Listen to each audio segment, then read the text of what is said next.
三观即世界观、人生观和价值观，是构成人们思考方式和行为准则的基础。它决定了人们如何看待世界，如何对待自己的人生，以及如何衡量事物的价值。在人际关系中，三观的契合程度往往影响着彼此的相处模式。如果两个人的三观相合，那么在相处时会更轻松愉快，反之则可能会出现各种矛盾与摩擦。在判断两个人的三观是否契合时，有几个关键点值得关注。首先是久谈不厌，即两个人能够长时间聊天而不觉得无趣。这意味着双方有相近的话题兴趣和共同的语言，能够在思想层面产生共鸣。如果双方总是说不到一块去，甚至连基本的对话都难以进行，那么很可能在价值观上存在较大差异。相反，如果两个人能够在交流中找到乐趣，并且彼此的观点能够互相启发，那么说明双方的世界观和人生观较为契合。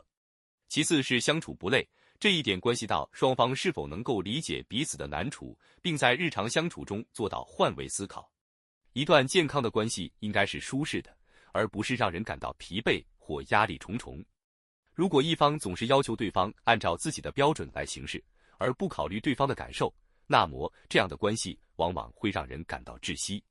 真正三观相合的人能够理解对方的辛劳，体谅对方的处境，而不是一味的索取或强迫对方迎合自己的需求。这种相互理解的基础来自于相似的世界观和价值取向。最后是互相让步，当彼此的喜好发生冲突时，是否愿意为对方做出一定程度的改变，这是衡量三观是否契合的重要标准。在现实生活中，没有完全契合的两个人，总会有一些生活习惯或者兴趣爱好上的不同。然而，如果双方都愿意为了对方而适当调整自己的行为，而不是固执己见，那么这样的关系会更为长久和稳定。这种让步并不是单方面的妥协，而是基于相互尊重的前提下做出的选择。当一方愿意为对方改变时，另一方也会感受到对方的用心，从而更加珍惜这段关系。三观的契合并不意味着双方的观点完全一致，而是指在核心价值上能够达成共识，并在彼此的关系中做到理解、包容和尊重。有些人或许在初识时会因为兴趣相投而吸引彼此，但随着时间的推移，如果三观不合，终究会产生矛盾。比如，一个人崇尚自由，而另一个人则过于依赖对方，那么这种关系很可能会让彼此感到压力重重。同样的，如果一方过于重视物质，而另一方则更注重精神层面的满足，那么双方在金钱观和生活方式上可能会产生严重分歧。而在现代社会中，人们的三观受到家庭环境、成长经历、教育背景等多方面因素的影响。有些人从小生活在相对保守的环境中，他们的世界观可能更为传统，对于人生的规划也更趋于稳定。而有些人则可能受到更多开放思想的影响，对世界的看法更加多元。因此，当两个人来自不同的背景时，他们在很多问题上的看法可能会有所不同。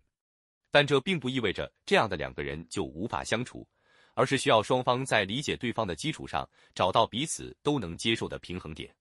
人际关系的经营是一个长期的过程，而三观的契合与否，决定了一段关系能够走多远。如果双方的三观相近，那么即便在遇到困难时，也能够携手共度，因为彼此有着相同的信念和价值观作为支撑。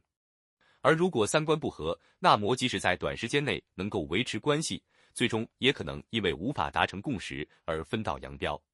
这也是为什么在选择伴侣或者深交的朋友时，三观是否契合成为了一个关键考量因素。此外，三观的契合不仅影响个人关系，也对整个社会的运行产生影响。在职场中，员工与企业的价值观是否匹配，决定了一个人在这家公司是否能够长期发展。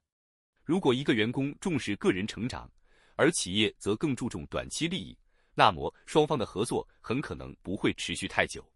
同样的，在朋友关系中，如果双方的价值观相去甚远，那么即便短期内因为某些共同兴趣走到一起，最终也可能因为彼此的理念不同而渐行渐远。由此可见，三观的影响是深远而广泛的。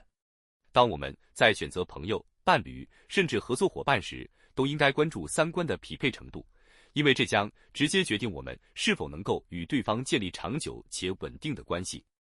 而在这个过程中，保持开放的心态，学会理解和包容，也是促进良好人际关系的重要方式。当我们能够在不同的观点中找到平衡，并且愿意为彼此做出适当调整时，我们的关系将会更加和谐与稳固。